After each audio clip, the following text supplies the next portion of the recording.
Hi guys, харсамраа тавтаа марил та бүхэндээ энэ өдрийн мэндийг хүргэе. За өнөөдрийн хэрэг бол нэг эмэгтэй амьдралынхаа төгс эртээ учирсан гэж бодсон. Тэр хүн халамжтай, романтик, яг киноноор гардаг шиг мөрөөдлийн хүн байсан. Гэхдээ хэдхэн 7 хоногийн дотор тэр эмэгтэй бүх амьдрал айдас болж хувирсан. Түүний өвгтүүд энэ хүн бол нэг л биш байна гэж анхааруулж байсан ч тэр сонсоогүй. Учир нь тэр өөрийгөө хайрлагдаж байна гэж итгэж байсан болохоор. Гэхдээ удалгүй тэдний гэр бүл энэ хүний жинхэнэ төрхийг олж мэддэг. Тэр зүгээр нэг худалж байгаагүй. Тэр эмэгтэйчүүдийг ашигладаг, хүмүүсийн амьдралыг сүрүүлдэг маш аюултай хүн байсан. Гэхдээ энэ түүхийн хамгийн гоё хэсэг нь бол эцэст нь карма түүнийг өөрөөр нь дуусгасан явдал байсан. Өнөөдрийн хэрэг бол интернетээр танилцсан нэг хүн бүхэл бүтэн гэр бүлийн амьдралыг хэрхэн там болгосон тухай бодит аимшигт түүх.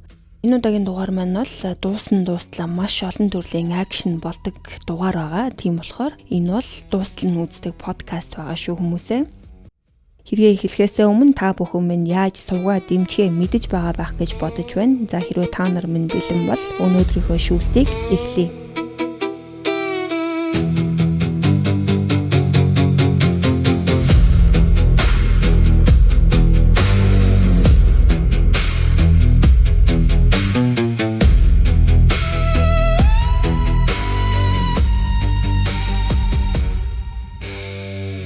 Дебра бол тансаг хэв маяг өндөр зэрэглэлийн амьдралаараа хүмүүсийн анхаарлыг татдаг эмэгтэй байсан. Хүмүүс түүнд маш их хүндэтгэлтэй ханддаг. Тэр бол амжилттай, нөлөө бүхий, бас асар их хөрөнгөтэй нэгэн байсан ч гэсэн энэ бүхнийг бол хин нэгнээс зүгээр аваагүй. Өөрийн өнөөдрийн амьдралыг бий болгохын тулд тэр олон жилийн турш шаргуу хөдөлмөрлөж энэ амжилтыг бий болгосон. Тэр дотоод засал чимэглэлийн салбарт олон жил ажилласан бөгөөд ажлаа маш сайн хийдгээрээ танигдсан. Эцэст нь тэр өөрийн Ambrosia нэртэй дотоод засал чимэглэлийн компани байгуулдаг. Дебра бол энэ ажилдаа үнэхээр хайртай байсан бөгөөд компанидаа бол бүх чин сэтгэлээсээ ханддаг байсан. Тэр энэ бизнестэй бараг 30 жилийн амьдралаа зориулсан их хвчлэн тансаг загварын байшингууд болон хувийн клубуудын лаунж буюу амралтын хэсгүүдийн дотоод заслыг нь тохижуулдаг байсан юм байна. Түүний үйлчлүүлэгчид эдгээр загварын байшингуудыг үүсгэхээр ирэх үед Дебра бол тэдэнд за ирээдүйн амьдралаа энд төсөөлөд үзээрэй гэж хэлдэг. Энэ арга тэр хүмүүсээр хүрч болох мөрөөдлөө мэдрүүлэх гэж нэрлэдэг байсан юм байна. Энэ арга нь бол үнэхээр үр дүнтэй байсан. Иннээсээ болоод Дебра бол асар их амжилтанд хүрсэн. Хүмүүс түүнд бол үнэхээр дуртай байдаг байсан. Тэр бол маш найрсаг, дулаахан харилцаатай хүн байсан төдийгүй дизайны өндөр мэдрэмжтэй хийж байгаа ажилдаа үнэхээр гаргууд байсан. Гэхдээ ажил карьер нь бол Дебрагийн хувьд бол үргэлж амархан бүтдэг байсан ч хайр дурлалын тал дээр бол байдал огт өөр байсан. Тэр аль хэдийнэ 4 удаа гэрлэж 4 удаа салсан байсан. Мөн дээрээс нь Дебра 4 хүүхэдтэй. Гэхдээ хүүхдүүдээ бол мэдээж маш их хайртай, халамжтай, сайн ээж байсан. Ингээд түүнд байсан нэг асуудал нь бол өөртөө үнэхээр тохирох зөв хүнээ олж чадахгүй байгаа юм шиг үргэлж санагддаг байсан.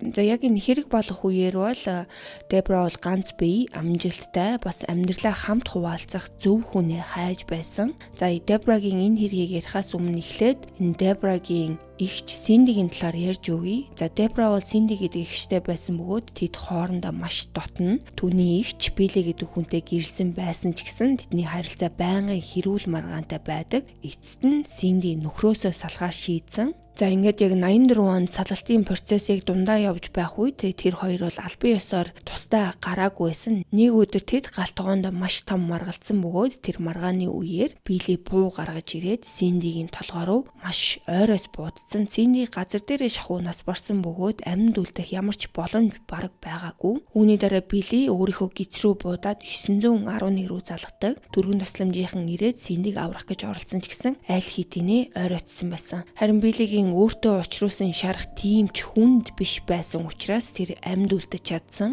За үүнээс хэдэн сарын дараа тэд аллагын хэргийн шүүх хуралд оролцсон. Гэхдээ энэ хэргийн хамгийн хачиргалтай нь хүмүүсийн одоо хүртэл ойлгодгүй нэг зүйл нь бол Синди болон Дебрагийн ээж гаргасан үйлдэл байгаа. Тэр Биллиг охиныг нь алсан гэж буруутгахын оронд бараг хамгаалж эхэлсэн. Шүүх хурал дээр Билигийн талд мэдүүлэг өгч өөрт нь хайртай хിവэрэ гэдгээ хүртэл хэлдэг. Мөн дээрээс нь хэлэхдээ тэр зүгээр л амьдралынхаа маш муу мөчтэй тулгарсан байсан. Синдиг буудах үедээ эрүүл ухаанаар бараг бодоогүй байхаа гэж гэж ярьсан. Энэ бүхэн бол за ямар ч утгагүй сонсогдож исэн. Тиймээс олон хүмүүс бол Арлен болон Билли хоёрын хооронд ямар нэгэн хачин зохисгүй харилцаа байсан байж магадгүй гэж таамагладаг. Яг үүндээ тийм зүйл болсон эсхийг бол хинч мэдэхгүй. Гэхдээ Арлен түүнд ямар нэгэн онцгой сэтгэлтэй байсан юм шиг эсвэл болсон явдлын сайн талыг хүчээр олж харахыг оролдож байсан юм шиг санагддаг. За ямар ч байсан нэг тийм хачин юм болоод өнгөрсөн. За хамгийн сонирхолтой нь энэ хэрэг болоод шүүх хурал болоод олон жилийн дараа ч гэсэн Биллиг өөрийнхөө амьдралаас бүрэн холдуулаагүй явдал нь байгаа.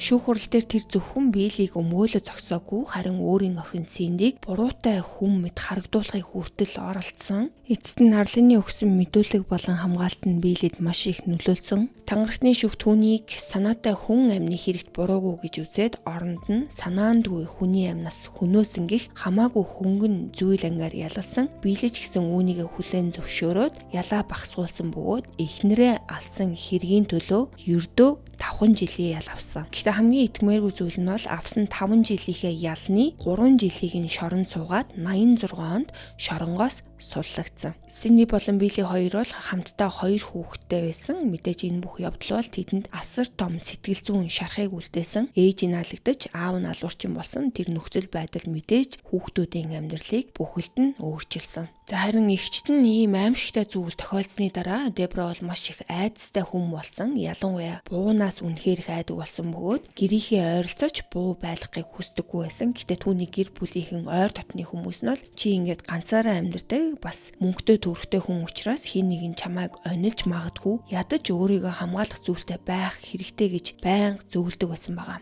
За ингээд хэрэг рүү буцаад очие. Өмнө нь хэлсэнчлэн Дебра ганц бие хിവэрэ байсан бөгөөд дахин хайр дурлалтай уучрахыг хүсэж байсан үе дээрээ явж исэн. За мөн дээрээс нь Дебра бол тансаг дэгжин амьдралд үнэхээр дуртай байсан. Тэр үргэлж төгс харагдахыг хүсдэг. Гадаад төрхөндөө маш их анхаарал тавьдаг байсан бөгөөд ботокс хийлгэн, үс нүүр будалтанда асар их цаг мөнгийг зарцуулна, арьс арчилгаа болон нүүрний олон төрлийн үйлчлэгийг тогтмол хийлгдэг байсан. Нэг тийм гоё игчнэр байдэн штэ, бие гоё авч явдаг, мөнгө төгрөгөнч байдаг нэг тийм игч нар. За тэр урт шаргал үстэй үргэлж дэгжин харагддаг эмэгтэй байсан. Gucci-гийн өндөр өсгийд, дизайнерын джинс, Cartier-ийн алмазын гоёл, Chanel-ийн үнэтэй хувцас сэргэлгээд за байж болох хамгал тансаг зүйлийг өмсдөг байсан. Гэтэ энэ бүхний цаана бол Дебрад нэг л зүйл дутуу санагддаг байсан. Тэр дахин хайрлаж хин нэгэнтэй амьдралаа хуваалцахад бэлэн байсан. За Дебра болон Джон хоёрыг уулзуулахаас өмнө энэ Джон гэж хэн байсан талаар ярьж өгье. Джон бол 58 оны 2 сарын 3-нд Калифорни мужид төрсэн бөгөөд Karen Donham-ийн гэдэг эгч нартайгаа хамт өссөн. Шуудхан эхлэхэд бол за Джон бол бүх насаараа сэжгийн новш байсан. Тэр үнэхээр зэрлэг хүн байсан бөгөөд энэ зан чанараа мэдээж ааваасаа сурсан. Түүний аав нь худалж хүмүүсийг ашигладаг, араар тавигч хүн байсан бөгөөд Джон бол бага наснаасаа тэр бүх зан чанарыг нь сурсан. Джон бол аль багасаа эхлээд хөдөлж яваа машины өмнө өсөрч ороод даатгалын ловер хийхийг оролдог байсан. За мэдээж үүнийг нь аав нь заадаг байсан. Энэ бол тэдний хамгийн том ажил. Даатгалын ловер. Тэдний хийдэг өөр нэг арга нь бол шил нунтаглаад захиалсан хоолндоо хийх байсан. Дараа нь тэр хоол идэж байгаа дүр үзүүлээд өөрсдийгөө хоолнд шил байсан гэж батлахыг оролдог байсан. Байдаг л нөгөө сонгодог ловеруудын нэг зүгээр л ойр хавийнхаа ресторануудыг шулдаг байсан гэсэн үг. Тэр мөн маш багасаа мансууруулах бодис хэрэглэж зарж эхэлсэн. Өсвөр насндаа аль хэдийнэ кокаин зардаг байсан бөгөөд цагдаатай бол олон удаа асуудалд орж исэн. Нэг удаач бүр баримтлагдаж байсан түүхтэй. Тиймээс түүний амьдрал бол хар бага наснаасаа л эхлэн ямар ч замбраагүй асуудлаар дүүрэн байсан. Яаж явж байгаа ч юм бүү мэд ямар ч байсан 1988 онд Аризонагийн их сургуулийг урлагийн бакалаврын зэрэгтээ төгссөн. Дараа нь тэр хуулийн сургуульд суралцсан. Тэнд сурч байх хугацаанд түүнтэй нийлдэг найзууд нь түүнд бүр Dory John гэдэг хочийг өгсөн. Яагаад гэвэл тэр өөрийн хүссэн ямар ч эмэгтэйгээ өөртөө татах чадвартай байсан гэдэг. Зарим хүмүүс нь бүр түүнийг Filthy John Mayhem буюу зүгээр л Filthy гэж дууддаг байсан. Тэгэхээр тэр үедээ ч гэсэн хүмүүс бол түүний залжин сэжгийн энэ зан чанарыг нь бол аль залуугаас нь эхлэл хардаг байсан юм шиг надад санагдсан. Гэхдээ Johnny гадаад төрх нь бол ямар ч эмэгтэйгийн харааг булаахаар байсан. Тэр 188 см-ийн өндөртэй, ногоон туяатай, бор нүдтэй, өтгөн хар үстэй, найрсаг инээмсэглэлтэй, гоё гоё биетэй байсан. Тиймээс хин нэгнийг өөртөө татах эсвэл дурлуулах нь бол түүнд юусоо хэцүү байдаггүй. Хүмүүсийн хэлснээр бол Жон өөрийгөө бусдаас илүү ухаантай гэж боддог хандлагатай нарциссист хүн байсан. Тэр хүссэн ямар ч эмэгтэйгээ өөрийн болгож чадна гэж боддог байсан бөгөөд өөрийгөө бусдаас илүү гэж үздэг байсан. Энэ үедээ Жон Танягийн эмэгтэйтэй танилцдаг. Таня бол мэдээ алдуулалтын совилогч байсан. Ихэвчлэн ийм совилогч нар хүмүүст мэс заслын өмнө эсвэл дараа мэдээ алдуулалт хийдэг бөгөөд энэ мэдээ алдуулалтын эмч эсвэл өөр эмчийн хяналтанд дор явагддаг ийм совилогч байгаа. Мөн тэд эмч нартай маш ойр хамтран ажилладаг. Хүүхэд төрүүлж байгаа хүмүүст ийм мэдээ алдуулалт өгөх зэрэг ажлуудыг хийдэг. За тэд морфин шиг өвчин намдах эмүүдийг өвчтнүүдэд өгдөг бөгөөд заримдаа зүгээр л мэдээ алдуулалт хийлгсэн хүнийг ажиллаж хянах үүрэгтэй байдаг. Энэ мэргэжлийн сургалт нь мэдээ алдуулалтын эмч болохоос арай их хялбарч гэсэн энэ ажилд бол маш өндөр цалин авдаг. Жон болон Таня хоёр 90 оны 11 сард Ohio мужийн Dayton хот дох нэгэн сүмд гэрэлсэн. Тэр үе Таня 25 настай, харин Жон 31 настай байсан. Гэтэ Таня түүнийг үнэндээ 26 настай гэж боддог байсан. Тэдний харилцааны үлдсэн ихэнх хэсэг бол худал зүгэл дээр тогтож байсан. За мөн дээрэс нь бол тэдний хурминд бол Жоны гэр бүлээс нэг ч хүн ирээгүй. Мэдээж энэ Таняд хачин гэж бодогдсон. Гэтэ Жон бол хэлэхдээ манай гэр бүлийнхэн ингээд бүгдээрээ хар тамхины асуудалтай, гэр бүлийн ихэнх хүмүүс нь бол ингээд бүр болж бүтэхгүй амьдралтай хүмүүс. Тиймээс би тэр хүмүүсийг авчирч хурмаа сүйтгэхийг хүсэхгүй байна гэж тайлбарсан.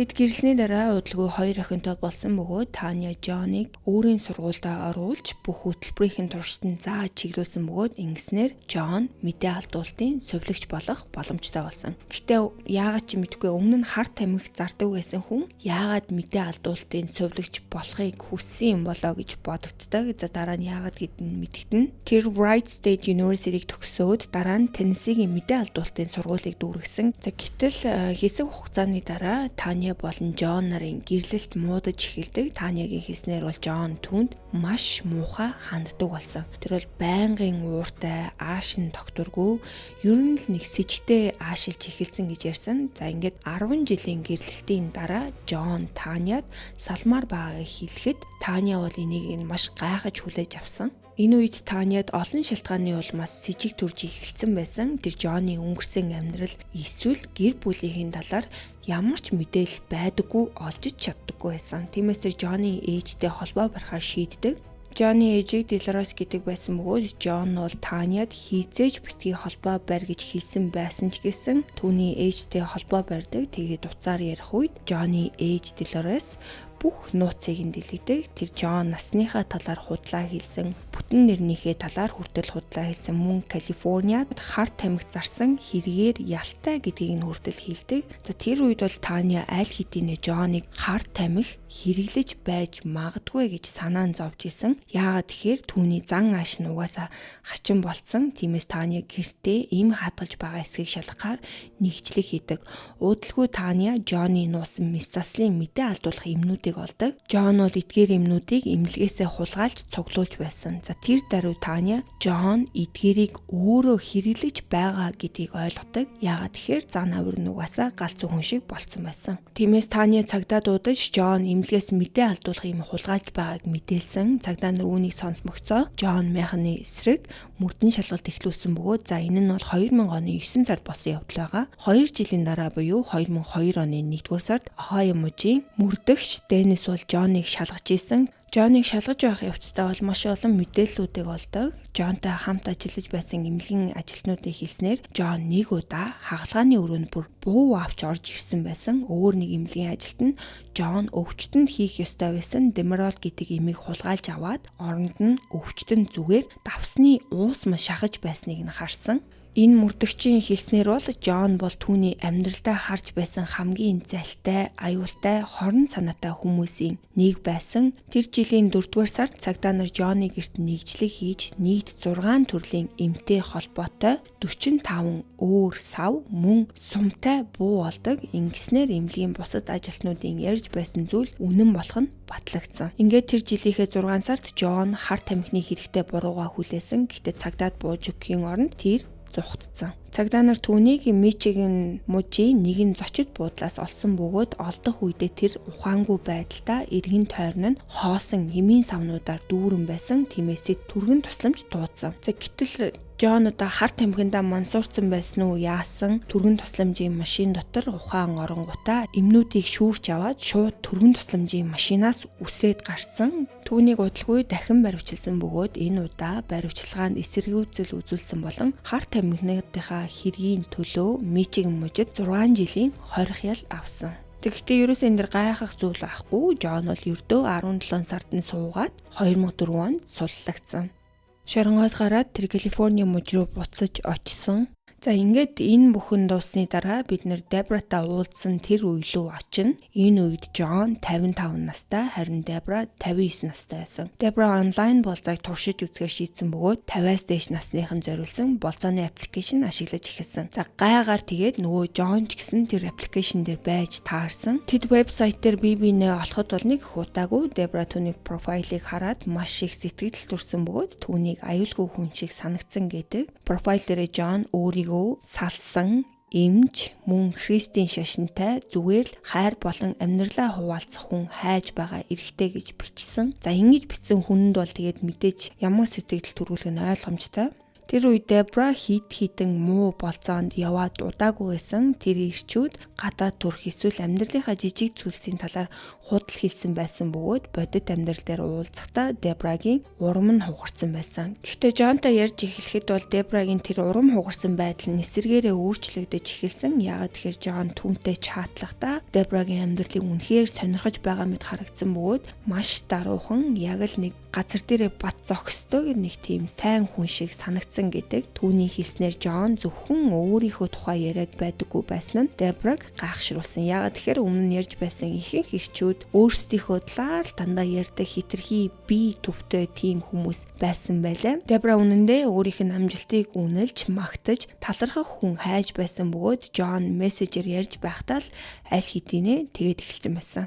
Тиймээс тэд уулзахаар шийдсэн. Тэдний анхны болзоо 2014 оны 10 дугаар сард Калифорни мужийн Ирвайн хотын нэгэн стейкхауст болсон. Жон бол Дебра сэтгэл төрүүлэх гэж бүхнийг хийж байсан. Нэгдүгээрт тэр өнгөрсөн амьдралынхаа тухай маш сонирхолтой түүхүүдийг ярьсан. Тэр бүр Иракт сайн дурын ажил хийж, эмчийн ажил хийж байсан гэж хэлсэн бөгөөд за энэ бүхэн нь бол угаасаа худлаа гэдгийг бид нар мэднэ. Жон түүнд бас нэг зүйлээр их сэтгэл төрүүлсэн нь бол тэр аав хүн байсан. Жон өөрийгөө бол хит хитэн хүүхэдтэй, мөн дээрээс нь хит хитэн байшинтай гэж ярьсан.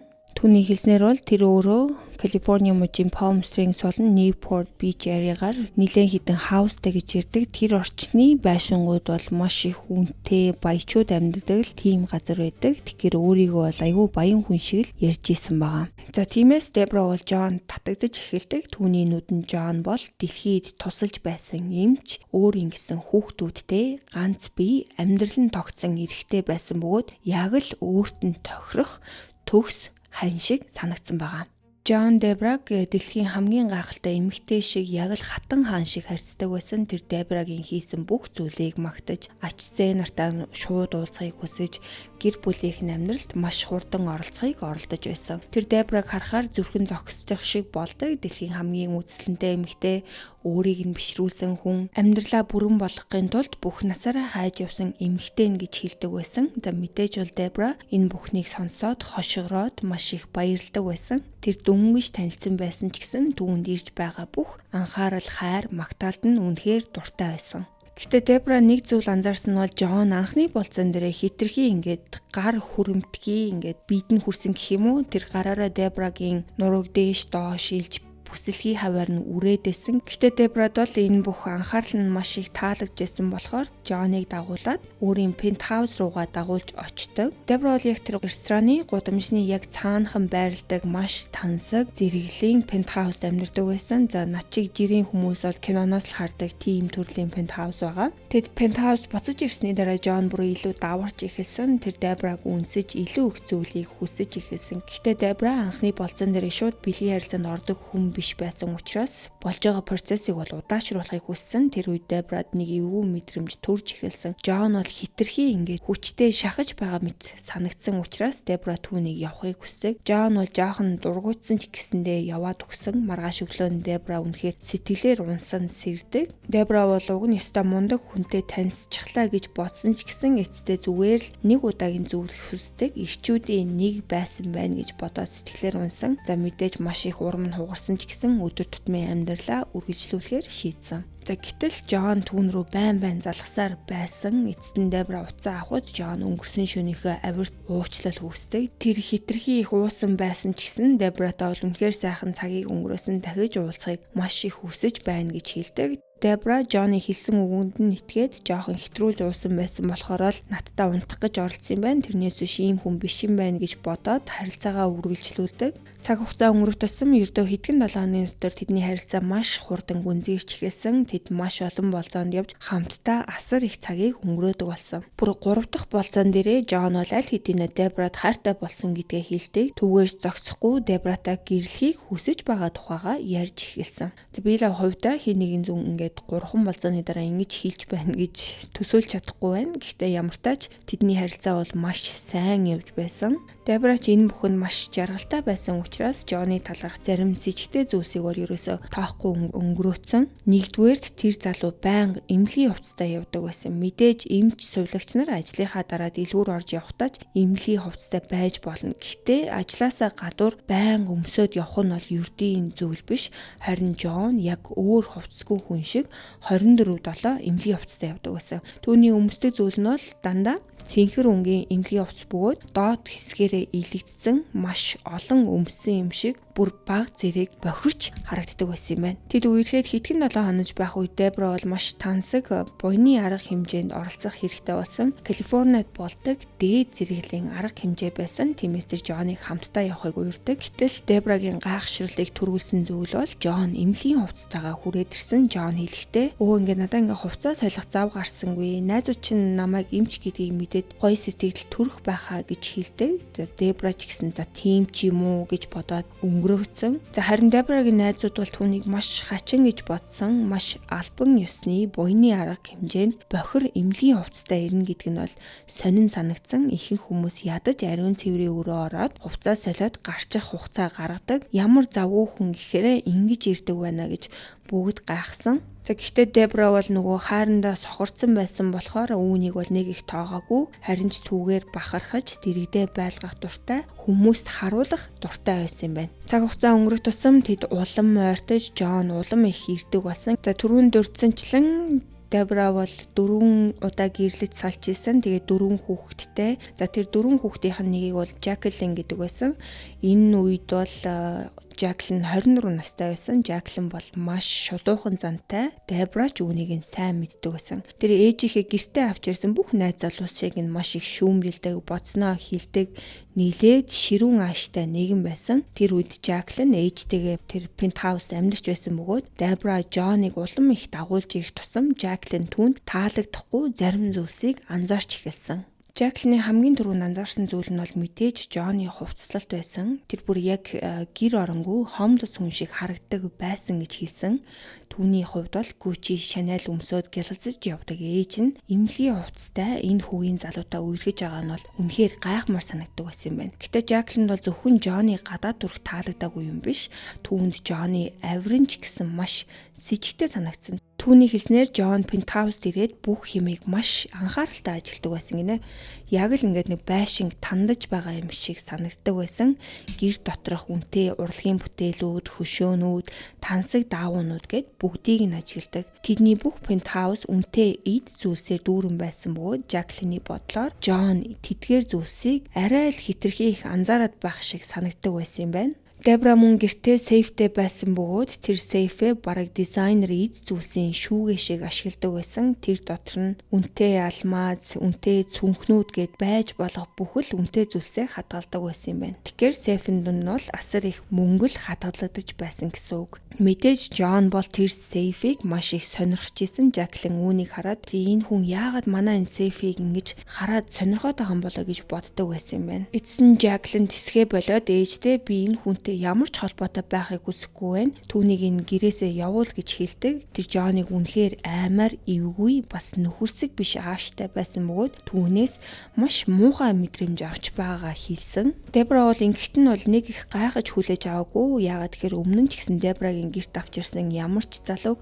Жаклин таашаадаггүй байсан бөгөөд дэрэгтэй болохыг хүсдэггүй байсан юм байна. Гэхдээ энэ удаа бол Жаклин үнэхээр ноцтой байгааг Дебра ойлгодог. Тиймээс Жон Дебраг өөр газар амьдрах хэрэгтэй гэж ятгадаг. Энэ үед бол тэд үерхэд ердөө 5-7 хоног байсан мөртлөө аль хэдийн хамт амьдрах тухай ярьж эхэлсэн. Тэгээд хамтдаа байр хайж эхэлдэг. Ингээд Ньюпортын далайн ирэг дээр байрлах сарын $6500 түрээстэй байшинг олдог. За тэр байшингийн бүх төлбөрийг Дебра өөрөө төлсөн. Тэр бүх мөнгийг урьдчилж төлснөөр түрээсээ хямдруулсан бөгөөд нэг дор $80,000 төлж тэнд нүүж ордог. За мэдээж Жон хэлэхдээ надаа ингээд татварын асуудал байгаа болохоор нэрээ ингээд гэрээнд оруулж чадахгүй гэж хэлдэг. Гэхдээ Дебра Жоноос авч байгаа хайр анхааралтай үнэхээр сохорцсон байсан учраас бүх мөнгийг төлөхөөр зөвшөөрсөн. За тэр бол энэ бүгдийг бол гэр бүлийнхэн болон хүүхдүүдэд мэддэггүйгээр хэлсэн. Учир нь хүүхдүүд нь мэдвэл уурлахыг нь мэдэж байсан. Дебрагийн бодлоор хүүхдүүд нь яагаад Жон дургу эсвэл яагаад түүнд санаа зовоод байгааг юусоо ойлгоогүй. Яагаад тэгэхээр Дебрагийн хувьд бол Жон бол яг л түүнд хатан хан шиг ханддаг байсан. Тэр Дебрад өглөө бүр шинэхэн кофе хийж өгнө, хүнсийг нь авчирж өгнө, амьдралыг нь аль болох амар болгохыг хичээдэг байсан. Дебра Tesla болон Range Rover машинтай байсан бөгөөд Жон тэр хоёр машиныг нь хүртэл засвар үйлчилгээнд нь авчирч өгдөг байсан. Өөрөөр хэлбэл Дебрагийн хийхийг хүсдэггүй бүх зүйлийг Жон хийдэг байсан гэсэн үг. Тэр бүр олон нийтийн Дебрагийн цүнхийг барьж явдаг байсан. Тиймээс Дебра бол өөрийгөө яг л Jackpot хожсон юм шиг боддог байсан байгаа. Дебра дотроо бодохдоо цаг хугацаа өнгөрөх тусам хүүхдүүд нь Жоныг ойлгож өөрийг нь яаж хайрлаж байгааг нь мэдээд хизээ нэгэн цагт бүгдээрээ аз жаргалтай гэр бүл болно гэж итгэдэг байсан. Тэр бодохдоо магадгүй Жон миний өөр охин Таратай илүү сайн ойлголцох бах. Яг тэгэхээр Тара нь Жаклинаас дүү илүү ээлдэг зантай, бага шүмжилдэг, бас бага травматай хүн байсан болохоор магадгүй Жон Тара хоёр илүү ойлголцож магадгүй гэж бодсон. Дебрагийн хувьд Жоныг бол өөрийнхөө насан туршийн хань болох хүн гэд итгэсэн байсан учраас өөрийн хүүхдүүдтэйгээ дотн болгох нь маш чухал байсан. За энэ үед Тара Лас Вегас найз залуугийнхаа хамт амьдарч байсан бөгөөд нохооны үс засагч ус мусанд оруулдаг тийм хүнийг одоо юу гэж хэлдэм байгаа? Dog groomer болохоор суралцаж байсан. Дебра утсаар Жоны тухай бүх зүйл ямар хурдан өрнөж байгаа талаар хэлэхэд Тара бол баг зэрэг ирэлцэн. Тэр бүр хэрэг тэр үнэхээр ийм мундаг хүн байсан бол яагаад одоо хүртэл ганц бие байсан бэ гэж асуудаг. Гэхдээ эцэст нь Тара болон түүний найз залуу Жими хоёр тэдний амьдардаг газар руу машинтай явж Жонтой өөрсдөө уулзахаар шийдсэн. За тэд бол яг Жон болон Дебра хоёр шинэ байшин руугаа нүүж байх үеэр нь очсон. Тара байшин руу орж ирээд нүүж оруулах эд зүйлсийг дотгошоо зөөж байсан Жонтой танилцдаг. Тэгээд тэр даруй Жон түүнд маш хүйтэн хандсныг анзаардаг. Магадгүй Жон түүнийг Жаклин шиг аашлах байх гэж бодсон ч юм уу, ямар ч байсан тэр Тарад бараг шууд муухай ханддаг. Тэр маш товчхон ярьж Тараг огт сонирхоогүй байгаа мэт уулзсандаа баяртай биш байгаа мэт харагдсан. Мөн Тарагийн хэлснээр бол Жон маш мачо нэг эрэгтэйлэг гэх юм уу харагдах гэж хичээж байсан. Тэр бүх юмыг ганцаараа үргэж оруулахыг оролдож бүр Дебрагийн матрасыг хүртэл ганцаараа дотгошин зөөсөн байна. За яг тэр үед бол Тара бол нэг эвгүй сэтгэл үлдсэн ч гэсэн дотроо за яах вэ жоохон боломж олгоод үзье ямар хүн гэдгийг харъя гэж бодсон. Гэтэл удалгүй Тарач бас red flag буюу улаан тохионуудыг анзаарч эхэлсэн. Нэгдүгээрт Жон машингүй байсан. Тара гайхаад ямар эмч машингүй байдаг юм бэ гэж боддог. Мөн Жон өөрийгөө бол Palm Springs урд нь өөрийгөө байшинтай гэж ярьдаг байсан мөртлөө хизээч тийшээ очиж амьдрах санал гаргаагүй, зурагч үзүүлээгүй, бүр хин нэгнийг очиж үзэж гэж хэлээгүй. За энэ нь бол Тарад маш хачин санагдсан. Хэсэг хугацааны дараа Тара Жон өдрийнхөө ихэнх цагийг Дебрагийн гэрт видео тоглоом тоглож өнгөрөөдөг болохыг анзаардаг. Мөн ээж нь түүнд бүх юмыг авч өгч байгааг харсан. Жон өдөржин тоглоод сууж байсан том дэлгэцтэй зурагтыг хүртэл Дебра худалдаж авч өгсөн. Тэр үед Жон ажиллаж байх ёстой байсан мөртлөө өдөржин тоглоом тоглож суудаг байсан. Тара мэдээж гайхаад ямар эмч гэхээрээ нэг ч зүйлд мөнгө төгрөг зарцуулдаггүй, ажилдаа явдаггүй юм байдаг юм болоо гэж бодсон. таарад Жон яагаад тэнд ийм их цагийг өнгөрөөж байгаа нэгүү санагдсан. Гэтэл Дебра бол Жоныг албан ёсоор нүүж орсон хамт амьдарч байгаа гэдгийг таарад хэлээгүй байсан юм байна. Тара болон Жими хоёр илүү өрөөнд нь байрлаж байсан ч Дебра дотроо Тара энд байгаа юм чин Жон энд амьдардаг гэдгийг яаж нуух вэ гэж бодож байсан. Гэтэ өдөр хоног өнгөрөх тусам Тара бол энэ Жон бол энд амьдарч байгаа гэдгийг ойлгоход бол нэг их хугацаа ороогүй.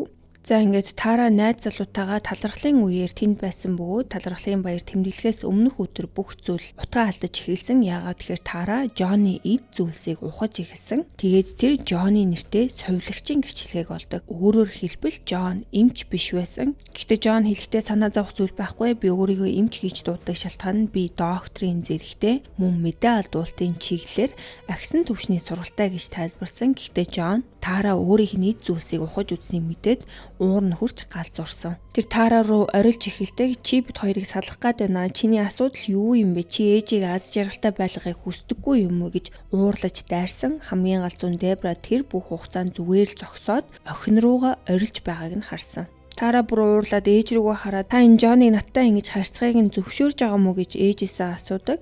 Тэд бүгд маш том маргалдаан хийсэн бөгөөд Тара бол за ээж маань хүүхдүүдийнхээ оронд энэ хүнийг сонгож байгаа юм байна гэдгийг анх мэдэрсэн.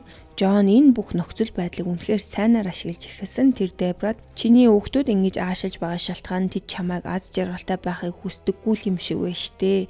Тэд зүгээр чамайг үхээсэй гэж хүсэж байгаа. Тэгээд мөнгийг ч өвлөж авъя л гэж бодож байгаа гэж байн хэлдэг болсон байна. За харамсалтай нь Дебра бол үүнд нь баг багаар итгэж эхэлсэн.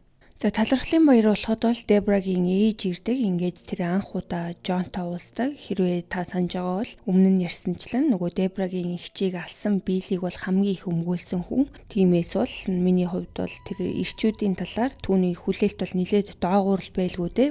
Ээж нь бол мөн айгүй шашинлаг хүн байсан болохоор Жон түүний хажууд байхдаа бүхэл бүтэн шашинлаг дүр эсгэж эхэлсэн бөгөөд энэ нь ээжд нь илүү таалагдсан. Жаклин ч гэсэн талархлын баярын оройн хоолн дээрээс нь Жон түүнийг хажууд тийш нь дуудаж ярилцахыг оролцсон. Гэхдээ бүх зүйл эсэргээрээ эргэж Жаклин галзуурч бүх хүний өмнө Жон руу орилсон. Жаклин орилоод надтай ярих ямар нэгэн зүйл байвал энэ бүх хүний өмнө гэж хашгирдаг. За энэ явдал бол Жоныг уурлуулдаг. Яагаад гэхээр Дебрагийн хүүхдүүдийг зүгээр л эрх танхи хяналтаас гарсан хүүхдүүд гэж бодох шалтгааныг нь улам нэмсэн. Ингээд талархлын баярын оройн зоог бол зүгээр л гамшиг болж хувирсан. Маш их драм, хэрүүл маргаан болсон. За үүний дараа Дебра эдгээр асуудлуудыг шийдэхийн тулд сэтгэл зүйч оролцуулах хэрэгтэй гэж шийдсэн. Мэдээж сэтгэл зүйч түүнд чи хүүхдүүдтэйгээ хил хазгаарыг тогтоох хэрэгтэй гэж сонгодог зөвлөгөөг өгсөн. Тэр мөн хэрвээ чи Жонд хайртай бол тэр л хамгийн чухал. Бусад хүмүүс юу бодож байгаа нь хамаагүй гэж хэлдэг. За мэдээж энэ үед бол энэ сэтгэл зүйч нь бол Жоны жинхэнэ төрхийг мэдээгүй зүгээр л нэг эмэгтэй хайртай хүнтэйгээ байх гэсэн чинь хүүхдүүд нь эсэргүүцээд байна гэсэн нэг тиймэрхүү ойлголттойгоор ийм зөвлөгөө өгсөн байх. Ямар ч тач Жон болон Дебра хоёр энэ далайн эргийн хажуудах мөрөөдлийн амьдралаа үргэлжлүүлэн амьдарсаар байсан. Тэд ресторануудаар явж хамт алхаж шинэ байшингийнхаа эргэн тойрондох гой байгалыг харж цагийг өнгөрөөдөг байсан. Жон бол харилцаанд маш тоглоомтой хүн байсан. Тэр бүхнийг үргэлж хөгжилтэй байлгахыг хичээдэг. Заримдаа бүр яг өсвөр насны хүүхэд шиг аашилдаг байсан байна. Тэр цамцгүй селфигээ хүртэл аваад Дебра руу илгээдэг. Үргэлж жижиг тоглоом хийж, пранк хийж тэнэгтдэг байсан. Ингэснээр тэдний харилцаа хөгжилтэй, догтлом хിവэрэ байдаг байсан байна. Гэхдээ Дебраг зовоосоор байсан нэг зүйл нь бол Жоны аимшигтай хувцаслалт байсан. Тэр Жонтой илүү их цаг өнгөрөөж эхэлсэн учраас Жон эмнэлгийн хувцас 24/7 өмсөд байдаггүйг харж эхэлсэн. Гэхдээ түүний бусад хувцсны сонголтууд ч гэсэн дээрдэггүй. Дебрагийн хэлснээр Жон дандаа уучиг сул, урагдсан өмд, навсаасан хуучин футболк өмсдөг байсан. Гэхдээ Дебра бол маш тансаг эмэгтэй байсан бөгөөд эрэгтэй хүнээж гэсэн өөрийнхөө амьдралын хэв маягтай таарч сайхан харагдаасаа гэж хүсдэг байсан. Жоны хэлснээр бол түүний бүх гоё хувцас Иракт байхдаа хулгайд алдчихсан гэдэг. Тиймээс Дебра түүнийг дэлгүүр хэсүүлж бүхэл бүтэн шинэ хувцсны шүүгээ авч өгдөг. Бүгд дизайнерын хувцас. Ингээд Дебра түүнийг хүмүүс харуулахтаа илүү тухтай болж харилцаа нь төгс болсон мэт санагдах болсон. Цаг хугацаа өнгөрөх тусам дахиад хэлэхэд бол ердөө хэдхэн 7 хоногийн дотор Жон бол аль хэдийн Дебрад гэрлэхийг гуйж эхэлсэн. Тэгээд 12 дугаар сарын эхээр Жон Дебратай хамт Лас Вегас руу бизнес аялалд явдаг. За ихэнх нь мэдж байгаагаар Лас Вегаст хүмүүс юу хийдэг вүлээ? Согтож, гэрэлдэг. За тэгээд яг тэр зүйлэл болсон. Тэр үед бол тэд танилцаад ердөөд 2 сар ч хүрэхгүй хугацаа болцсон байсан. За мэдээж Дебра бол үнийг хүүхдүүдээсээ нууцсалсан. Ингээд зул сарын баяр ойртож байсан учраас удахгүй хэлхээс өөр аргагүй болохоо мэдэж байсан. Тэд зул сарын баяраар уламжлалт гэр бүлийн цугларалт хийх гэж байсан бөгөөд энэ нь хамгийн том охин Николийн гэрт болох байсан юм байна. Дебра Джоныг хамт авч явахаар шийдсэн. Үүнийг мэдсэн Жаклин бол бүр очихоос татгалздаг. Жаклин явахыг хүсээгүй учраас Тараач бас очимооргүй байгаагаа хэлсэн.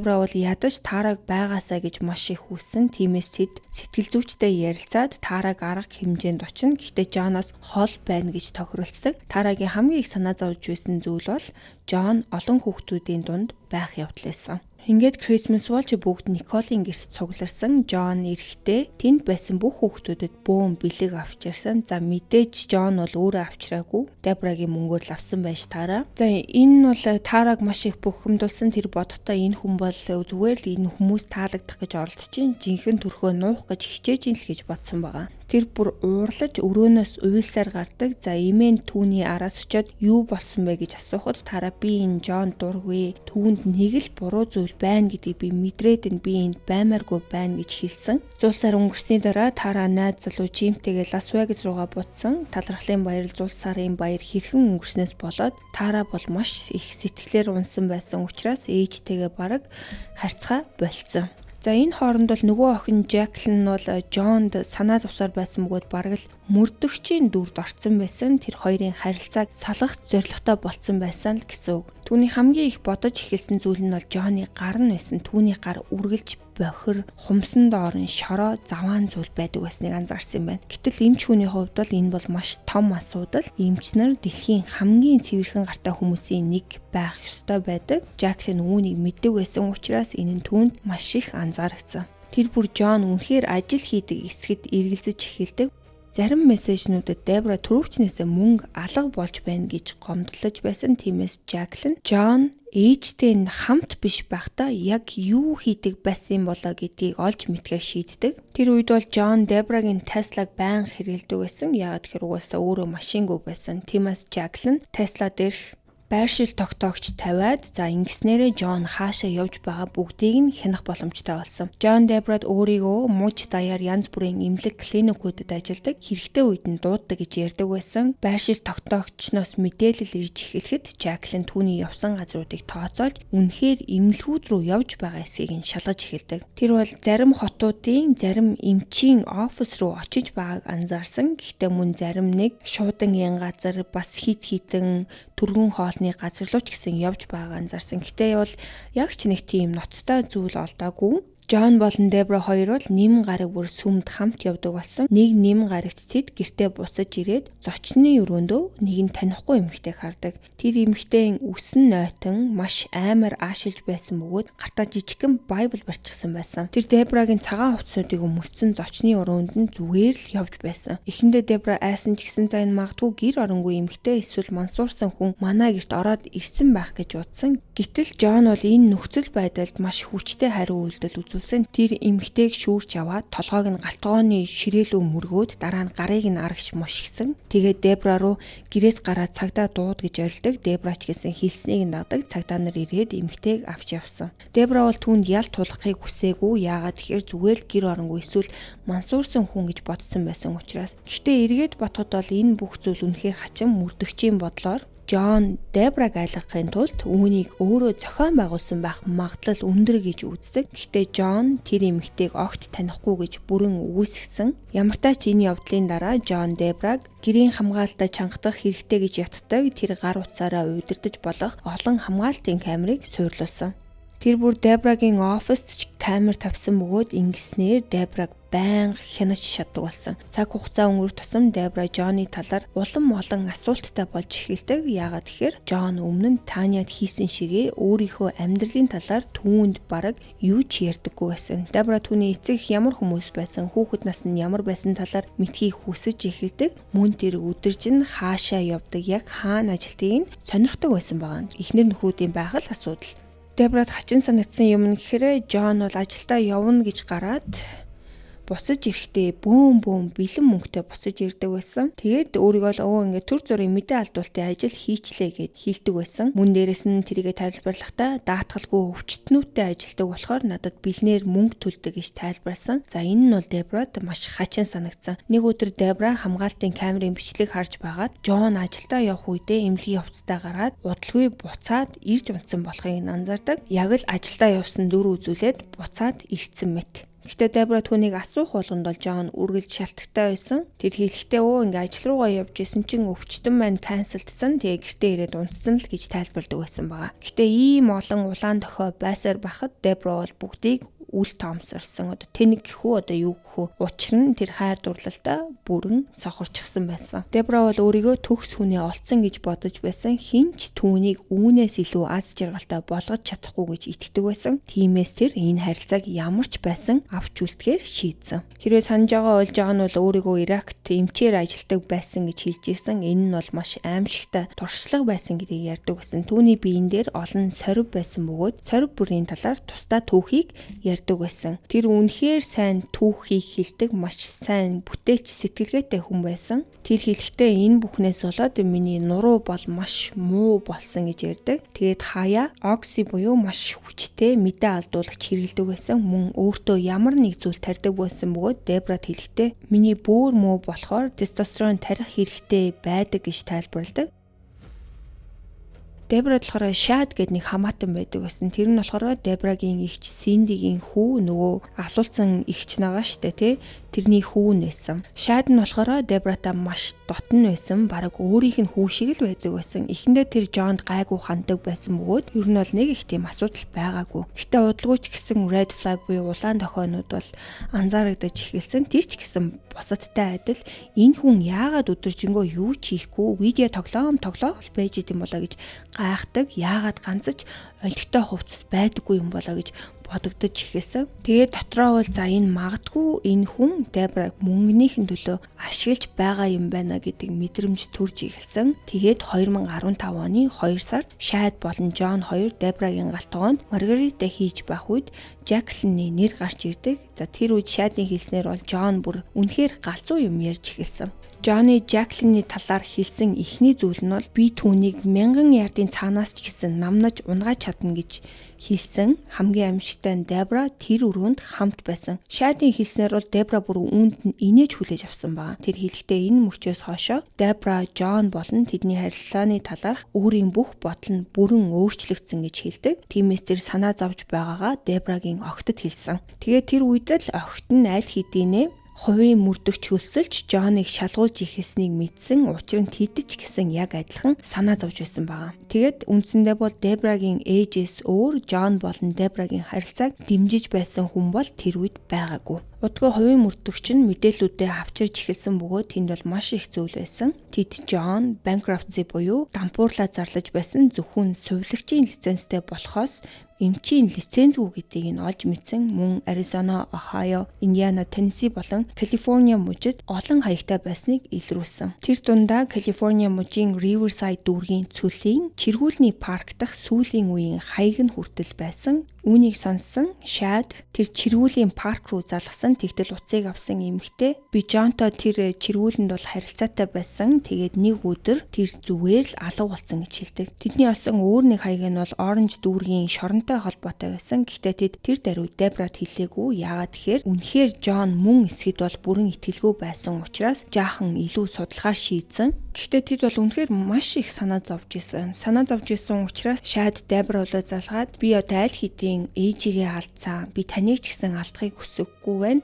Тэр чамд худлаа хийж байж магадгүй. Хэрвээ Ирак руу явсан биш харин шоронд байсан байвал яах вэ гэж асуудаг. Харин Дебрагийн хариулт бол үнэн байсан ч надаа хамаагүй. Би бол Джонд хайртай гэж хэлсэн. Тэгээд энэ утасны ярианы дараа Дебра Шадын хэлсэн бүх зүйлийг Джонд хэлэх нь зөв санаа гэж бодсон. Джон өмнө нь Шадтай нилээд найз шиг харилцаатай байсан гэж боддог байсан учраас бүр галзууртлаа уурлаж хүлээж авсан. Тэр Шадыг бит хоёрын харилцааны эсрэг дайсан гэж зарласан. Тэр бүр Шад руу мессеж бичээд Зайлаа хэрвээ чи бидний харилцаанд дахиж оролцвол эсвэл энэ гэрт ирвэл би цагтаа дуудана гэж хэлсэн. Мөн Шайдын найз бүсгүйн талаар аимшигтай зүйлс хэлсэн бөгөөд энэ нь бол Шайдыг бүр их уурлуулдаг. Жон бүр хүч хэрэглэн гэж сүрдүүлсэн учраас Шайд зайгаа барихаар шийддэг. Удалгүй 3 сарын сүүлээр тэдний гэрт нэг захиа ирдэг. Уг нь бол Жонд хаягдсан байсан ч гэсэн Дебра захиаг нь ихэлж хүлээж авсан. Тэр захиаг уншиж эхлэхэд хуучин хоригдлоос ирсэн гэдгийг ойлгосон. Гэхдээ сайн уу Жон гэдэг хэсгийг ч дуусгаж амжаагүй байхад Жон гинэт хаанаас ч юм гарч ирээд захиаг нь булааж авсан. Яг л хамгаалтын камераар түүнийг ажиглаж байсан юм шиг. Тэр бүр маш их уурлаа чи яагаад миний захиаг уншаад байгаа юм гэж орилж эхэлдэг. Жон Дебрад хэлэхдээ бол за энэ бол шоронгийн пен пал шиг зүйл гэж хэлдэг. За энэ пен пал гэдэг нь юу хийдэг вэхээр зүгээр шоронд байгаа хүмүүстэй захиаар харилцдаг бас нэг тийм юм байдаг. Айгуу сонио. За тэгээ хэлээд би энэ залуутай ярьж буйны ажил хийж байгаа юм гэж хэлдэг. Гэхдээ энэ бүхэн бол Дебрад эвгүй санагдав. Яагаад тэгэхээр Шайд өмнө нь Жон шоронд байсан гэж хэлж байсан учраас энэ нь Жоныг илүү с ิจ гтэй харагдуулсан. За маргааш нь Жон ажил амжуулахаар гарсан үед Дебра түүний эд зүйлсийг дахин ухаж үзэхээр шийддэг. Энэ үед Дебра өөрийн гэрэлсэн хүнийхээ талаар маш олон үнэн зүйлийг олж мэдж авсан. Тэр Жон өмнө нь мэдээ алдуулалтын сувилагч байсан ч гэсэн өвчин намдаах юм хит донтоод баривчлагдсан гэдгийг олж мэдсэн. Өөрөөр хэлбэл тэр зөвхөн шоронд орсон төдийгүй бүх карьераа алдсан байсан. Мөн тэр 2005-аас 2014 оны хооронд луйвэрчин байсан гэдгийг нь олж мэддэг. Дебра олсон шүүхийн бичиг баримтанд Жон өмнө нь олон эмэгтэйг хуурч, уруу татаж, айлган сүрдүүлж мөнгө эд зүйлсийг нь хулгайлсан гэж бичсэн байсан. Тэдгээр эмэгтэйчүүдийн олонхтой Жон бол болцооны сайтууд дээр эмч гэж дүр хэсэг нь танилцсан байсан. Шүүхийн баримтаас Дебра өөр нэг эмэгтэй Жон түүний мөнгийг хулгайлахыг оролцсон гэж мэдүүлсэнийг олж мэдсэн. Тэр эмэгтэй бол Лагуна далайн эрэг дээр амьдардаг 48 настай эмэгтэй байсан. Тэр эмэгтэй Сандиагогийн эмнэлэгт тархины мэс заслын дараа сэргэж байхдаа сэрхэд Жон түүний мэдээ алдуулалтын сувилагч байсан гэж хэлсэн. За Жон бол түүнийг үнэхээр хурдан татаж бүр болцож эхэлсэн. Эцэст нь Жон тэр эмэгтэйн гэр бүл олон сая доллартай гэдгийг мэдсэн. Тэгээд тэр эмэгтэйд чиний мөнгийг салсан нөхрөөс чинь хамгаалахын тулд бүх мөнгийг чинь банкны данснаас чинь миний данс руу шилжүүлсэн нь дээр гэж санал болгосон. Энэ нь тэр эмэгтэйд маш хачин санагдсан болохоор тэр харилцаагаа дуусгасан. Дебра мөн цагдаа нар Жоныг маш удаан хугацаанд шалгаж байсан гэдгийг олж мэдсэн. Түүний түрээсийн агуулгыг нэгжихэд гар буу, дуран, GPS төхөөрөмжүүд, сум, олснууд, олон тариур, халаасны хөрөө, cyanide-ийн шил мөн 8 ширхэг cyanide-ийн капсул олдсон байна. За мэдээж бол Дебра энэ бүгдийг олоод маш их айсан. Яагаад тэгэхээр одоо Жон бол зүгээр нэг түүнийг ашиглаж байгаа с ิจ гтэй залуу шиг харагдахаа болоод үнэхээр аюултай хүн шиг харагдаж эхэлсэн. Тэр мөн шүүх хурлаа хүлээж шоронд байхдаа өөрийн хэргийг шалгаж байсан 2 мөрдөгчийг алах, мөн 5 гэрчийг устгуулахын тулд бусад хоригдлуудад нэг аллага бүрт $10,000 санал болгож байсныг олж мэдсэн. Тэгэл ерөнхийдөө энэ хүн бол ямар хүн гэдгийг ингээ анх мэдэж эхэлсэн байна. Дебра мөн 2014 онд Жон Лагуна далайн эрэгт байсан түр хугацаанд болцож байсан тэр эмэгтэйг мөрдөж дарамтлсан хэрэгтэй бурууга хүлээсэн гэдгийг олж мэдсэн. Мөн ялтан атлаа буу эзэмшсэн хэрэгтэй ч гэсэн бурууга хүлээсэн байна. Мөн дээрэс нь Жоны эсрэг маш олон эмэгтэй хамгаалтын захирамж авсан гэдгийг хүртэл олж мэдсэн. Дебра мөн Жон 10 сарын 8-нд шоронгоос сурлагдаад ердөө 2 хоногийн дараа өөртөө танилцсан гэдгийг олж мэдсэн. Тэд 2014 онд гэрлэх үед Жоны эсрэг 3 эмэгтэй хамгаалтын захирамжтай байсан. Тэгээ зогсохгүй өөр 3 эмэгтэй мөн хамгаалтын захирамж хүсэж байсан юм байна. Энэ бүхнийг олсны дараа Дебра бүрэн цочирдож амь насаараа айж эхэлсэн. Тэр Жон өөрт нь эсвэл хүүхдүүд нь хор хүргэж магадгүй гэж бодож эхэлсэн. Тэгээд тэр гэр бүлийнх нь бүх хүмүүс зөв байсныг ойлгодог. Ийм учраас бол гэр бүлийнхнийгээ сонсох нь бол маш чухал. Заримдаа биднэрт бол хүмүүс бол хит шүүмжлэлтэй юм шиг санагдчихсан. Яг үүндээ бас биднийг хамгаалах гэж бас санаа зовоод хэлдэг хүмүүс байдаг. Дебрагийн хамгийн түрүүнд хийсэн зүйл нь сэтгэл зүйч рүүгээ залгаж сэтгэл түгшүүрийн эсрэг эм хүссэн. Дараа нь тэр өмгөөлөгч рүүгээ залгасан бөгөөд өмгөөлөгч нь Жоныг гэрээслээсээ хасахыг зөвлөсөн. Жон бол аль хэдийн гэрээслэлд нь өөрийнхөө нэрийг оруулсан байсан. Тиймээс Дебра бол за түр зур бүх зүйл хэвий мэт байгаа жүжиглэж Жонд юу ч мэддэхгүй байх нь хамгийн зөв гэж шийдсэн. Хэд хоногийн дараа Жон нурууны асуудлаар өөрийгөө эмнэлэгт хэвтүүлсэн. За энэ нь бол түүнд эмээ дахин бичүүлж авах арга байсан. Дебра энэ үед за энэ бол түрээсийн байшингаас гарах төгс боломж гэдгийг ойлгосон. Тиймээс Жон эмнэлэгт хэвтэж байх хооронд гэр бүлийнхэн нь түүнд байшингаас нөхөд тусалсан. Тэд нүүлгэж байхдаа Жонд хамаарах илүү олон с ิจ гтэй зүйлсийг олдог. Тэд бууны нэрс, код, утасны дугаар, бүр хоригдлын дугаарууд сараачсан бичиг цааснуудыг олсон. Мөн Жон банкны бүх дугааруудыг нь хадгалсан байсан. Хамгийн хач нь Жон өөрийнх нь талаар бусад эмэгтэйчүүдийн интернетэд бичсэн зүйлсийг хэвлэж гаргаад хадгалсан байсан. Дээрийн Psychos гэдэг вебсайт байдаг. Тэн дээр бол Жон зориулсан хэд хэдэн хуудас байсан. Тэнд Жоны талаар тэр надаас мөнгө луурсан, тэр маш ятгах чадвартай, сэтгэд хөдлөөр тоглодог, муу гүлгэр худалч гих мэд зүйлс бичигдсэн байсан. Нэг хүмүүр тэр миний хоолойноос багалзуурсан энэ хүнийг амьдралдаа битгий оруулаарай. Түүний царайлаг төрх ханхүү шиг зан чанарт битгий хурд. Тэр бол шимэгч хануур хорхоо хүрсэн хүн бүр дээрээ идэл цуудаг, буугалдаг халдвар гэж бичсэн.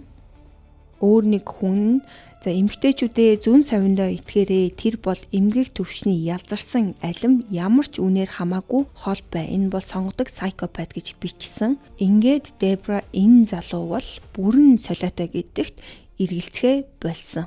Эцэст нь тэр Жонд харилцаагаа дуусгаж нүүж байгаа гэдгээ хэлэх цаг болсон гэж шийдсэн. Жоны хариу үйлдэл бол маш их уурлаж тэр даруй Дебрагийн хөрөнгийн талыг авна гэж ярьж эхэлсэн. Анхнаасаа л угаасаа энэ хүнийг бараг алаад мөнгийг нь авах зорилготой байсан байгаа байхгүй юу?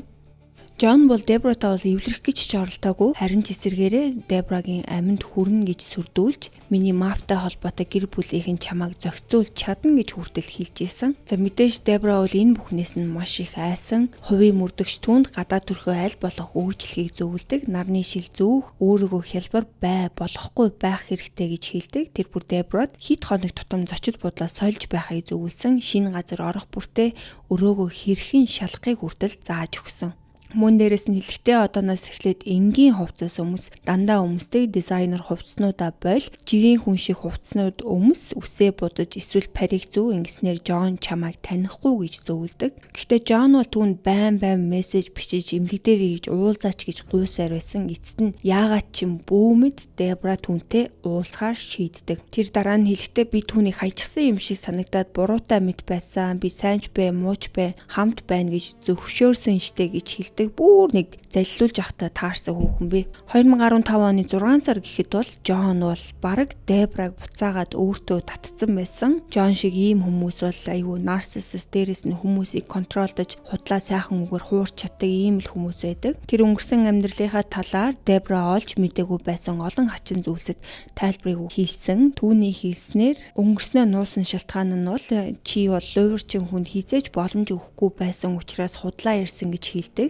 Мөн Дебрад сэтгэл төрүүлэхийн тулд өөрийгөө эмч гэж худлаад үр хэсгснээ хүлээн зөвшөөрсөн. Тэгээд үндсэндээ бол бүх асуудлаа хар тамхины донтол дээр тогтсон. Тэгээд худлаа дүр хэсгээд надад цэвэр болоход минь туслаач, амьдралыг минь засаад туслаач, би бол эвдэрсэн хар тамхичин надад тусламж хэрэгтэй гэсэн дүрд тоглож эхэлдэг. Харамсалтай нь Дебра түүнд 2 дахь боломж олгохоор шийдсэн. Ингээд тэд Калифорниагийн Ирвайн хотод шинэ байранд хамтдаа нүүсэн. Мэдээж энэ нь бол гэр бүлийг нь маш их бухимдуулсан. Тиймээс тэд хэсэг хугацаанд Дебра болон Жон хоёроос зайгаа барьж харьцахгүй байхаар шийдсэн.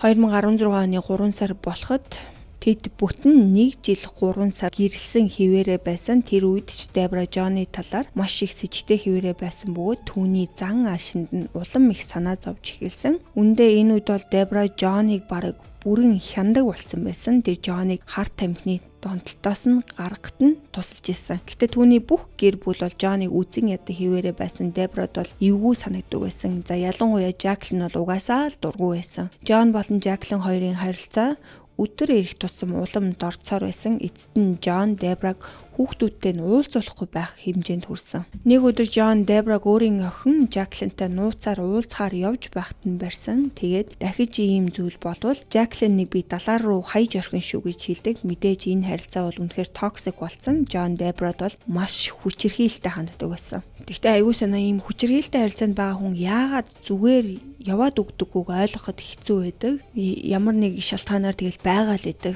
За тэр үед Дебрагийн толгойд бол яг юу болж байсныг бол бид нэр бүрэн ойлгож чадахгүй. Удахгүй Джон Дебра Жаклиний үл хөдлөх хөрөнгийн хичээлийн төлбөрийг төлж байгааг мэдээд бүр галзуурч ууралдаг. Тэр Дебраг төлбөрийг нь төлөхөө болиулаад зогсохгүй сургуулиур нь хүртэл залгаж бүх багш нарт нь Жаклиний талаар муу зүйлийг ярьдаг. Мөн Жаклин руу байн айлгаж сүрдүүлсэн садар өнгө аястай хачин мессежүүдийг илгээдэг байсан. Нэг удаа Жаклин бүр түүнд Google-с баасны зураг олоод Джон руу явуулсан. За мэдээ Джон энийг хүлээж аваад бүр ууралдаг. Тэр Жаклин руу ээж чинь чамтай ямар ч холбоотой байхыг хүсэхгүй байгаа. Нэг хэрвээ чамайг холбоо барьвал чамайг алчих шүү гэж хүртэл мессежүүдийг илгээж эхэлсэн. Нэг удаа бүр өндөр барилгаас үсрэхийг чинь харах надад таалагднаа. Толгоогоор унвал бүр сайн байна шүү гэж хэлсэн. За бүх зүйл бол ингээд бүр уламжлалт орцоор байсан. Джонни авирч юусоо сайжраагүй тэр донтолтоосоо гарч байгаа юм шигч харагдахгүй байсан. Тэгээд 2016 оны 3 сар Дебра тэсгээ болоод гэрлэлтийг хүчингүй болгох хүсэлт гаргасан. 4 сар болгоод бол тэр амь насаараа айж энэ харилцаанаас яаж аюулгүй гарах вэ гэж бодож байсан. Тиймээс Дебра Джонд мэддэхгүйгээр банкнасаа мөнгө аваад нөөц мөнгө цуглуулж эхэлсэн. Тэр нэг шүүгэндээ $30,000 нууцсан байсан. Гэтэл Джон үүнийг нь олоод мөнгийг нь гаргаж ирээд Дебрагийн хөл рүү шидэд яагаад чамд ийм их бэлэн мөнгө байгаа юм гэж маш сэжигтэйгээр асуудаг. Дебра энэ миний мөнгө чи яагаад намайг байцаагаад байгаа юм бэ гэж хэлдэг. Харин Джон чиний юм бүхэн минийх гэж хэлдэг. Тэр Дебрад улам аимшигтай сүрдүүлсэн байдлаар хандаж эхэлсэн. За магадгүй Дебра өөрийг нь орхих гэж байгааг мэдэрч эхэлсэндээ л тэгсэн баг. Тиймээс Дебра бол за энэ хүн надад хор хүрэхээс өмнө би эндээс зайлж гарах хэрэгтэй гэж ойлгосон. Тэгээд нэг өдөр байхгүй хооронд нь бүх нүүр будалтын зүйлс ажлын хэрэгслүүдэд аваад чадлынхаа хэрээр хурдан гарч явсан. Дебраг явсны дараа Джон ч гэсэн тэр байшингаасаа гарч явж Дебрагийн Невада дахь өөр нэг байшинд очиж амьдарсан. Дебра эцэст нь Жаклинтай хамт Жаклины амьдарч байсан орон сууц руу нүүж орсон. Тэд бол тэр газрыг аюулгүй гэж бодож байсан. Яагаад тэгэхээр тэр орон сууцны тогтцолборт нь бол маш олон хамгаалтын камер байсан. Тиймээс Дебра болон Жаклин хоёр үндсэндээ нуугдаж амьдарч Джон тэднийг олохгүй байгаасаа гэж найдаж байсан. За мэдээж Джоноос иржсэн тэр сүрдүүлийн мессежүүд бол ерөөсөө зогсоогүй. Та нарыг сүрүүлэн бүх мөнгийг чинь авна гэж занал хэлсээр л байсан. За Дебра бол хамгаалтын захирамж авах хүсэлт гаргасан. Гэхдээ ийм захирамж авах нь бол амаргүй байдаг. Ямар ч тач Orange County-гийн шүүгч Дебрагийн хүсэлтийг хэрэгсэхгүй болгосон. Тиймээс тэр хамгаалтын захирамж авч чадаагүй. Шүүгчийн хэлснээр ямар нэгэн шууд аюул занал хийлэл байхгүй. За Джон бол өөр мужид амьдарч байсан болохоор одоогоор бол чамааг ингэж алах хэмжээний юу ч хийгээгүй байна гэж үзсэн байгаа. За тиймээс Дебрагийн хийж чадах цорын ганц зүйл нь бол Джоноос бүрэн холбоогоо тасалж амьдралаа үргэлжлүүлэх гэж оролдож байсан.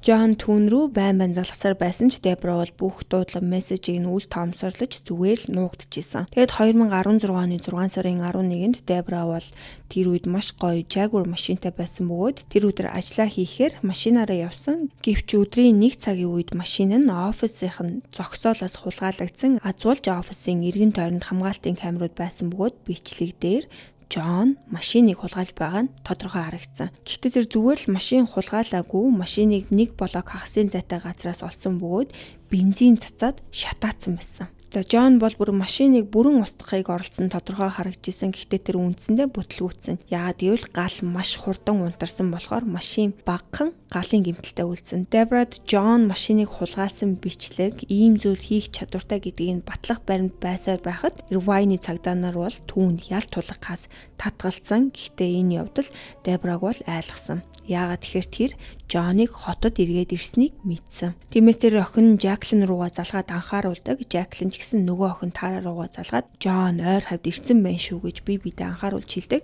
Тэр өдөр оройн нь Жаклин апартментынхаа гадаа Джон зүгээр л зогсож байгааг хардаг. Тэгээд Жаклин болон найз нь машинтайгаа Джонny араас хөөсөн ч гэсэн гүйцэж чадаагүй. Харин 2016 оны 8 сарын 20-ны орой Тара ажилласаа ердийнхөрөө гэртээ ирдэг. Тэр зогсоол дээр машинаа тавиад бууж эхлэх мөчөд Джон хаанаас ч юм гинэт гарч ирээд түүн рүү дайрсан. Тэр Тараг хутгаар дайраад буцаагаад машин руу чиххийг оролцсон. Магадгүй хааны газар руу авч явж барьцаалах гэж л байсан бах. Тиймээс Тара маш чанга орилж хин нэгний анхаарлыг татахыг оролцсон.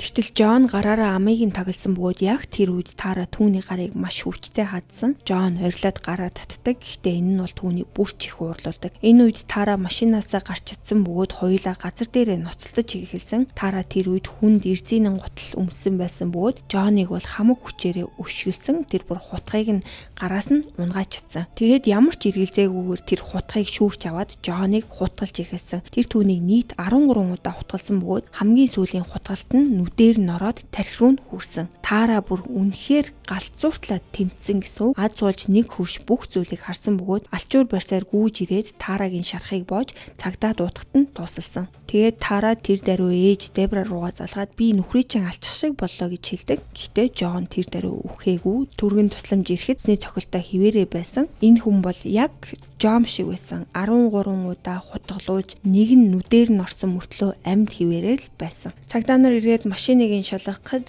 скотч, хар тамхинууд, олс, галт тогооны хутгнууд мөн пассвортыг олсон. Жонны үүрэг хүчин дотор байсан эдгээр зүйлсийг харахад тэр хотоос гарах гэж байсан тодорхой. Цагдаа нар бол Жон үнэндээ Тараг хулгайлж улсаас гаргах төлөвлөгөөтэй байсныг ойлгож эхэлсэн. Жоныг эмнэлэгт өргөсөн бөгөөд аз болж карма эцэст нь түүнийг олсон. Тара руу дайрснаас 4 хоногийн дараа Жон нас барсан. За энэ үедээ бол 57 настай байсан. Тэр бол хэд хоног амьсгалын аппараттай байсан ч гэсэн түүнд өөрөө дургүй бараг харилцдаггүй байсан ихч Карен нь аппаратнаас салгах шийдвэр гаргасан. Түүний цогцсыг чанарлсан бөгөөд ямар ч дурсгалын ёсол болоогүй. Үнийг хэлэхэд бол Жонны амьдралын төгсгөл түүний төлөө санаа тавьж байсан хүн бол байгаагүй. Танил бүх хүмүүс нь түүнийг үзэн яддаг байсан. Дебра болон хүүхдүүд нь энэ бүх явдлаас болж маш их сэтгэл зүйн шарх авсан. Дебра хэвийн амьдралынхаа хэмнэлд босож ороход нэлээд хугацаа шаардлагатай болсон. Гэхдээ энэ явдал бол түүнийг гэр бүлийн хүчирхийллийн хохирогчдод туслахад хүргэсэн. Одоогоор Дебра Невадад амьдарч байгаа бөгөөд